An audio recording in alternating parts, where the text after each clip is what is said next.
His name is all across Birmingham. There's a street named after him. The airport honors him as well. But it was at Bethel Baptist Church where Fred Shuttlesworth first started his fight for civil rights.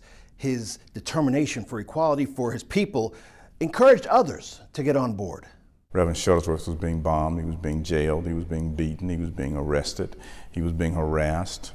You name it, for the most part, he went through it. Pastor Thomas Wilder is the pastor at Bethel Baptist Church, the same church Reverend Shuttlesworth pastored from 1953 to 1961. Prayed about it. This is where I felt that God wanted me to be, and so I came here. Wilder admits he initially didn't know about Shuttlesworth's legacy, but soon learned.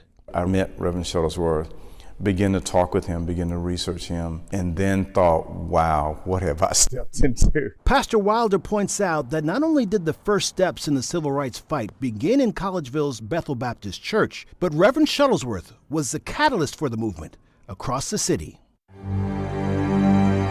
Reverend Shuttlesworth's home was bombed the first time in 1956, and then again in 58, and then again in 62. A police officer approached Shuttlesworth after one of the bombings. He said, Reverend, if I were you, I'd get out of town fast as I could. I said, Officer, you're not me. You go back and tell your clan brethren that if God could keep me through this, then I'm here for the duration. He was nonviolent, but he was confrontational, and most people don't understand how you can be both.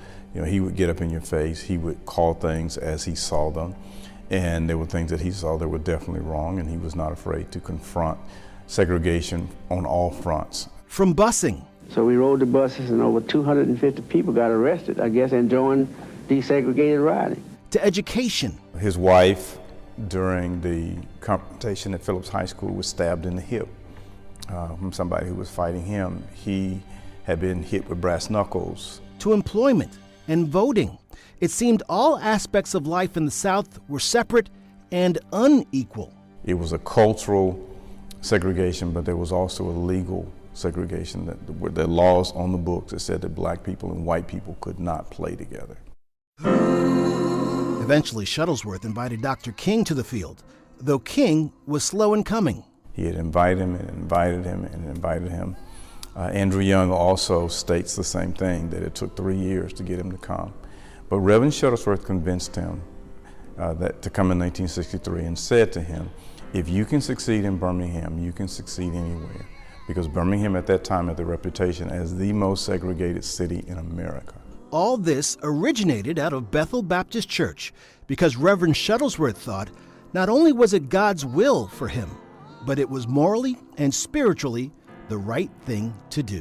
What happened here really did make a change across the world. Nelson Mandela even talks about what happened in Birmingham, Tiananmen Square. You know, they were singing "We Shall Overcome." And all of that came from this small building and from one man named Reverend Fred Shuttlesworth.